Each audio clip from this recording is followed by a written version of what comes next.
ನಮಸ್ಕಾರ. ಇವತ್ತು ನಾವು ಆತ್ಮ, ಪರಮಾತ್ಮ ಮತ್ತು ಸೃಷ್ಟಿ ಬಗ್ಗೆ ಕೆಲವು ತುಂಬ ವಿಶಿಷ್ಟವಾದ ವಿಚಾರಗಳನ್ನ ನೋಡೋಣ. ಹೌದು, ನಮಸ್ಕಾರ. ನಾವು ಇವತ್ತು ಮಾತಾಡೋಕ್ಕೆ ಆರಿಸ್ಕೊಂಡಿರೋದು ಜಗದಂಬ ಸರಸ್ವತಿ ಮಮ್ಮ ಅವರ 1965ರ ಒಂದು ಕ್ಲಾಸಿನ ಮಾತುಗಳನ್ನ. ಈ ಮೂಲಗಳು ಅಂದ್ರೆ ನಾವು ಸಾಮಾನ್ಯವಾಗಿ ಕೇಳೋದಕ್ಕಿಂತ ಸ್ವಲ್ಪ ಬೇರೆ ಥರ ಹೇಳ್ತವೆ ಅಲ್ವಾ? ಖಂಡಿತವಾಗಿಯೂ. ಮುಖ್ಯವಾಗಿ ಆತ್ಮ, ಪರಮಾತ್ಮ ಮತ್ತೆ ಸೃಷ್ಟಿ ಈ ಮೂರನ್ನು ಹೇಗೆ ಅನಾದಿ ಅಂದ್ರೆ ಶಾಶ್ವತ ಯಾವಾಗ್ಲೂ ಇರೋವು ಅಂತ ಹೇಳ್ತವೆ.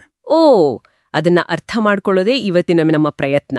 ಸರಿ, ಹಾಗಾದ್ರೆ ಆತ್ಮದ ಬಗ್ಗೆ ಶುರು ಮಾಡೋಣವಾ? ಖಂಡಿತ. ಸಾಮಾನ್ಯವಾಗಿ ಚೇತನ ಅಥವಾ ಪ್ರಜ್ಞೆ ಅನ್ನೋದು ಅದು ಪರಮಾತ್ಮನಿಂದ ಬಂದಿದ್ದು ಅಂತ ಅನ್ಕೋತೀವಿ. ಆದ್ರೆ ಇಲ್ಲಿ ಅದು ಹಂಗಲ್ಲ ಅಂತಿದೆಯಲ್ಲ? ಹೌದು ಹೌದು. ಈ ಮೂಲಗಳ ಪ್ರಕಾರ ಚೇತನ ಅನ್ನೋದು ಆತ್ಮದ ಒಂದು ಸಹಜ ಗುಣ, ಅದರಲ್ಲೇ ಇರೋದಾ? ಹೌದು. ಆತ್ಮವನ್ನ ಸತ್ ಚಿತ್ ಆನಂದ ಸ್ವರೂಪ ಅಂತ ಕರೀತಾರಲ್ಲ, ಅದರಲ್ಲಿ ಚಿತ್ ಅಂದ್ರೆ ಚೇತನನೇ. ಓ ಹೌದೌದು. ಆತ್ಮ ದೇಹ ಬಿಟ್ಟ ತಕ್ಷಣ ಏನಾಗತ್ತೆ? ದೇಹ ನಿರ್ಜೀವ ಆಗತ್ತೆ. ಅಂದ್ರೆ ಚೇತನ ಆತ್ಮದ್ದು, ದೇಹದಲ್ಲ ಅಂತ ಸ್ಪಷ್ಟ ಆಗತ್ತೆ ನೋಡಿ. ಇದು ನಿಜಕ್ಕೂ ಗಮನಿಸಬೇಕಾದ ವಿಷಯ. ಹಾಗಾದ್ರೆ ಪ್ರತಿ ಆತ್ಮವು ಶಾಶ್ವತ, ಅದರ ಚೇತನ ಅದರದೇ ಸ್ವಭಾವ. ಹಾಗೆಯೇ ಇನ್ನೊಂದು ವಿಷಯ, ಎಲ್ಲರಲ್ಲೂ ಒಂದೇ ಆತ್ಮ ಅಂತಾರಲ್ಲ, ಆ ವಿಚಾರವನ್ನ ಇಲ್ಲಿ ಒಪ್ಪುದಿಲ್ಲ. ಅದು ಇನ್ನೊಂದು ಮುಖ್ಯ ವ್ಯತ್ಯಾಸ.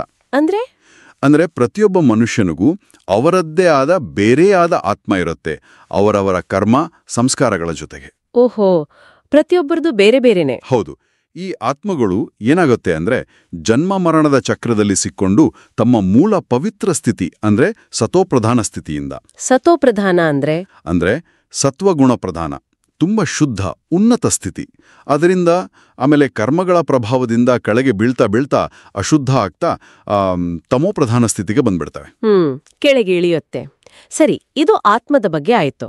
ಈಗ ಪರಮಾತ್ಮನ ಬಗ್ಗೆ ಏನು ಹೇಳುತ್ತೆ ಈ ಮೂಲ? ಅಲ್ಲೂ ಏನಾದ್ರೂ ವ್ಯತ್ಯಾಸಗಳಿವ್ಯಾ? ಖಂಡಿತ ಇವೆ. ಇಲ್ಲೂ ಒಂದು ವಿಶಿಷ್ಟವಾದ ನಿಲುವಿದೆ. ಪರಮಾತ್ಮನೂ ಮೂಲತಃ ಒಬ್ಬ ಆತ್ಮನೇ. ಹೌದು. ಆದ್ರೆ ಪರಮಾತ್ಮ ಅಂದ್ರೆ ಎಲ್ಲ ಆತ್ಮಗಳಿಗಿಂತ ಉನ್ನತ, ಸರ್ವೋಚ್ಚ ಆತ್ಮ. ಅವರೂ ಅನಾದಿ, ಶಾಶ್ವತ. ಅವ್ರಿಗೇನೂ ಸೃಷ್ಟಿಕರ್ತರಿಲ್ಲ. ಅವರ ಸ್ವರೂಪ ನಿರಾಕಾರ, ರೂಪ ಇಲ್ಲ. ಜ್ಯೋತಿ ಬಿಂದು ಸ್ವರೂಪ, ಒಂದು ಬೆಳಕಿನ ಚುಕ್ಕೆ. ಶಿವಲಿಂಗವನ್ನು ಕೂಡ ಆ ನಿರಾಕಾರ ರೂಪದ ಒಂದು ಸಂಕೇತ ಅಥವಾ ಸ್ಮರಣಿಕೆ ಅಂತ ಇಲ್ಲಿ ಪರಿಗಣಿಸ್ತಾರೆ. ಇಲ್ಲಿವರೆಗೂ ಓಕೆ. ಆದ್ರೆ ಬಹುಶಃ ಎಲ್ಲಕ್ಕಿಂತ ಆಶ್ಚರ್ಯದ ವಿಷಯ ಅಂದ್ರೆ ಪರಮಾತ್ಮ ಸರ್ವವ್ಯಾಪಿ ಅಲ್ಲ ಅನ್ನೋದು. ಇದು ನಾವು ಕೇಳಿರೋದಕ್ಕೆ ತದ್ವಿರುದ್ಧ ಅಲ್ವಾ? ನಿಖರವಾಗಿ. ಇದೇ ಈ ಮೂಲಗಳ ಬಹುಮುಖ್ಯವಾದ ಒಂದು ಪಾಯಿಂಟ್. ಹೇಗೆ ಪ್ರತಿ ದೇಹದಲ್ಲಿ ಬೇರೆ ಬೇರೆ ಆತ್ಮ ಇದೆಯೋ ಹಂಗೆ ಪರಮಾತ್ಮನೂ ಒಬ್ಬ ಪ್ರತ್ಯೇಕ ವಿಶಿಷ್ಟ ಅಸ್ತಿತ್ವ. ಅಂದ್ರೆ ಕಣಕಣದಲ್ಲೂ ಇಲ್ಲ. ಅವರ ವಾಸಸ್ಥಾನ ಮತ್ತೆ ಎಲ್ಲ ಆತ್ಮಗಳ ಮೂಲ ಮನೆ ಅದು ಪರಂಧಾಮ ಅಥವಾ ಶಾಂತಿಧಾಮ. ಅದು ಈ ಭೌತಿಕ ಪ್ರಪಂಚದಿಂದ ಆಚೆ ಇರುವ ಒಂದು ಬೆಳಕಿನ ಲೋಕ. ಆದ್ರೆ ಅವರು ಆ ಲೋಕವೇ ಅಲ್ಲ. ಹೇಗೆ ನಾವು ಈ ಭೂಮಿಯಲ್ಲಿ ವಾಸಿಸ್ತೀವಿ, ಆದ್ರೆ ನಾವೇ ಭೂಮಿ ಅಲ್ವಲ್ಲ, ಹಂಗೆ. ಓ, ಇದು ತುಂಬಾನೇ ಬೇರೆ ಇದೆ. ಹಾಗಾದ್ರೆ ಅವರು ಸರ್ವವ್ಯಾಪಿನೂ ಅಲ್ಲ, ಸೃಷ್ಟಿಯನ್ನೂ ಮಾಡಿಲ್ಲ. ಅಂದ್ರೆ ಸಾಮಾನ್ಯವಾಗಿ ಸೃಷ್ಟಿಕರ್ತ ಅಂತೀವಲ್ಲ, ಆ ಪದಕ್ಕೆ ಇಲ್ಲಿ ಏನರ್ಥ? ಒಳ್ಳೆ ಪ್ರಶ್ನೆ. ಇಲ್ಲಿ ಸೃಷ್ಟಿಕರ್ತ ಅಂದ್ರೆ ಏನನ್ನೂ ಇಲ್ಲದೆ ಇರೋದ್ರಿಂದ ಹೊಸದಾಗಿ ರಚಿಸುವವನು ಅಂತ ಅಲ್ಲ. ಬದಲಿಗೆ ಪುನಃ ಸ್ಥಾಪಕ ಅಥವಾ ಶುದ್ಧೀಕಾರಕ ಅಂತ ಅರ್ಥ ಮಾಡ್ಕೋಬೇಕು. ಪುನಃ ಸ್ಥಾಪಕ? ಹೌದು. ಅಂದ್ರೆ ಕಾಲ ಉರುಳಿದಂತೆ ಆತ್ಮಗಳು ಮತ್ತೆ ಈ ಸೃಷ್ಟಿ ಅಂದ್ರೆ ಪ್ರಕೃತಿ ಎಲ್ಲ ಶಕ್ತಿ ಕಳ್ಕೊಂಡು ಪತಿತ ಆದಾಗ, ತುಂಬಾ ಅಶುದ್ಧ ಆದಾಗ, ಕಲಿಯುಗದ ಕೊನೆಗೆ ಹಂಗೆ. ಹೌದು, ಹಂಗೆ. ಆಗ ಪರಮಾತ್ಮ ಈ ಜಗತ್ತಿಗೆ ಬಂದು ತಮ್ಮ ಜ್ಞಾನ ಮತ್ತು ಯೋಗ ಶಕ್ತಿಯಿಂದ ಆತ್ಮಗಳನ್ನ, ಪ್ರಕೃತಿಯನ್ನ ಮತ್ತೆ ಪಾವನಗೊಳಿಸಿ ಶುದ್ಧ ಮಾಡಿ ಹೊಸ ಸೃಷ್ಟಿಯ ಆರಂಭಕ್ಕೆ ಅಂದ್ರೆ ಸತ್ಯಯುಗಕ್ಕೆ ಕಾರಣರಾಗ್ತಾರೆ. ಓ, ಹಾಗೆ. ಅಂದ್ರೆ ಹಳೆಯದನ್ನ ಹೊಸದಾಗಿ ಮಾಡೋದು. ಅದೇ. ಈ ಅರ್ಥದಲ್ಲಿ ಅವರು ಹೊಸ ಪ್ರಪಂಚದ ಸ್ಥಾಪಕ, ಅದಕ್ಕೆ ಸೃಷ್ಟಿಕರ್ತ ಅನ್ನೋದು. ಇದು ಮುಖ್ಯವಾಗಿ ಜ್ಞಾನದ ಮೂಲಕ ಆಗುತ್ತಾ? ಹೌದು, ಜ್ಞಾನವೇ ಮುಖ್ಯ. ನಾನು ಯಾರು ಅನ್ನೋ ಆತ್ಮದ ಸತ್ಯ ಪರಿಚಯ, ನನ್ನ ತಂದೆ ಪರಮಾತ್ಮ ಯಾರು, ಈ ಸೃಷ್ಟಿಚಕ್ರ ಹೇಗೆ ನಡೆಯುತ್ತೆ, ಈ ಎಲ್ಲ ಸತ್ಯಜ್ಞಾನವನ್ನ ಪರಮಾತ್ಮನೇ ಬಂದು ಕೊಡ್ತಾನೆ. ಹ್ಮ್ ಈ ಜ್ಞಾನದಿಂದಲೇ ಆತ್ಮ ಶುದ್ಧ ಆಗೋದು, ಶಕ್ತಿ ಬರೋದು. ಅದಕ್ಕೆ ನೋಡಿ ಪರಮಾತ್ಮನಿಗೆ ಪತಿತ ಪಾವನ ಅಂತಾರೆ. ಅಂದ್ರೆ ಪತಿತರನ್ನ ಪಾವನ ಮಾಡುವನು. ಹೌದು. ಮತ್ತೆ ಜ್ಞಾನ ಸಾಗರ, ದುಃಖಹರ್ತ, ಸುಖಕರ್ತ ಅಂತಾನೂ ಹೇಳ್ತಾರೆ. ಯಾಕೆಂದ್ರೆ ಜ್ಞಾನದಿಂದ ದುಃಖ ಹೋಗಿ ನಿಜವಾದ ಸುಖ ಸಿಗುತ್ತೆ. ಸರಿ ಸರಿ. ಹಾಗಾದ್ರೆ ದೇವತೆಗಳ ಬಗ್ಗೆ ಏನ್ ಹೇಳುತ್ತೆ?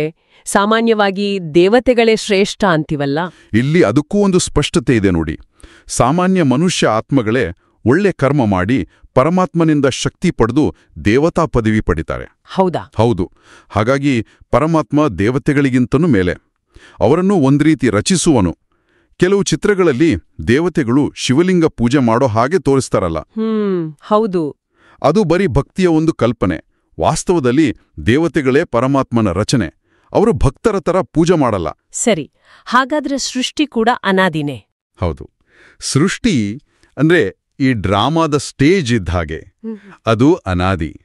ಅದು ಕಾಲಕ್ಕೆ ತಕ್ಕಂತೆ ಸತ್ಯಯುಗದಿಂದ ಕಲಿಯುಗದವರೆಗೂ ಬದಲಾಗುತ್ತೆ, ಹಳೆಯದಾಗುತ್ತೆ. ಆಮೇಲೆ ಪರಮಾತ್ಮ ಬಂದು ಮತ್ತೆ ಹೊಸ ಚಕ್ರ ಶುರು ಮಾಡ್ತಾರೆ. ಹಾಗಾದ್ರೆ ಒಟ್ಟಿನಲ್ಲೇ ಹೇಳೋದಾದ್ರೆ ಈ ಮೂಲಗಳ ಪ್ರಕಾರ ಆತ್ಮ, ಪರಮಾತ್ಮ, ಸೃಷ್ಟಿ ಮೂರೂ ಅನಾದಿ, ಅವಿನಾಶಿ. ಕರೆಕ್ಟ್. ಪರಮಾತ್ಮ ಸರ್ವವ್ಯಾಪಿಯಲ್ಲ. ಅವರು ಒಬ್ಬ ಪ್ರತ್ಯೇಕ ನಿರಾಕಾರ ಜ್ಯೋತಿ ಸ್ವರೂಪ ಪರಮ ಆತ್ಮ. ಹೌದು. ಅವರ ಮುಖ್ಯ ಕೆಲಸ ಜಗತ್ತು ಪತಿತವಾದಾಗ ಜ್ಞಾನ ಕೊಟ್ಟು ಎಲ್ಲರನ್ನೂ ಶುದ್ಧ ಮಾಡಿ ಹೊಸ ಯುಗವನ್ನ ಸ್ಥಾಪಿಸೋದು. ಅದಕ್ಕೆ ಸೃಷ್ಟಿಕರ್ತ ಅನ್ನೋದು. ಏಕ್ದಮ್ ಸರಿ. ಈ ವಿಚಾರಗಳು ನಿಜಕ್ಕೂ ನಾವು ಸಾಮಾನ್ಯವಾಗಿ ನಂಬಿರೋದಕ್ಕಿಂತ ತುಂಬಾ ವಿಭಿನ್ನವಾಗಿವೆ ಅಲ್ವಾ? ಆಳವಾಗಿ ಯೋಚನೆ ಮಾಡೋ ಹಾಗೆ ಮಾಡ್ತವೆ. ಖಂಡಿತ. ಕೇಳುಗರು ಕೂಡ ಇದರ ಬಗ್ಗೆ ಯೋಚನೆ ಮಾಡ್ಲಿ ಅಂತ ಒಂದ್ ಪ್ರಶ್ನೆ ಕೇಳಿ ಮುಗಿಸೋಣವಾ? ಖಂಡಿತ ಕೇಳಿ. ಸರಿ. ಆತ್ಮ ಮತ್ತು ಪರಮಾತ್ಮ ಇಬ್ರೂ ಮೂಲದಲ್ಲಿ ಅನಾದಿ, ಅವಿನಾಶಿ, ಶಾಶ್ವತ ಶುದ್ಧ ಜ್ಯೋತಿ ಸ್ವರೂಪರೇ ಆಗಿದ್ರೆ ಆತ್ಮ ಮಾತ್ರ ಯಾಕೆ ಈ ಜನ್ಮ ಮರಣ ಚಕ್ರದಲ್ಲಿ ಸಿಕ್ಕಿ ಹೀಗೆ ಕೆಳಗೆ ಬಿದ್ದು ಪತಿತವಾಗಿ ಆಮೇಲೆ ಮತ್ತೆ ಪರಮಾತ್ಮನಿಂದ ಪಾವನಾಗಬೇಕು? ಈ ಇಡೀ ಆಟ ಯಾಕೆ? ಇದರ ಉದ್ದೇಶ ಏನಾಗಿರಬಹುದು? ಹೌದಲ್ವೇ? ಈ ನಿರಂತರವಾದ ಏರಿಳಿತದ ಆಟ ಯಾಕಾಗಿ ನಡಿಬೇಕು? ಇದರ ಹಿಂದಿನ ರಹಸ್ಯ ಏನು? ಇದರ ಬಗ್ಗೆ ಯೋಚನೆ ಮಾಡ್ತಾ ಇರಿ. ಬಹುಶಃ ಮುಂದಿನ ಸಂಚಿಕೆಗಳಲ್ಲಿ ಮಾತಾಡೋಣ. ಖಂಡಿತ ಯೋಚಿಸ್ತೀರಿ.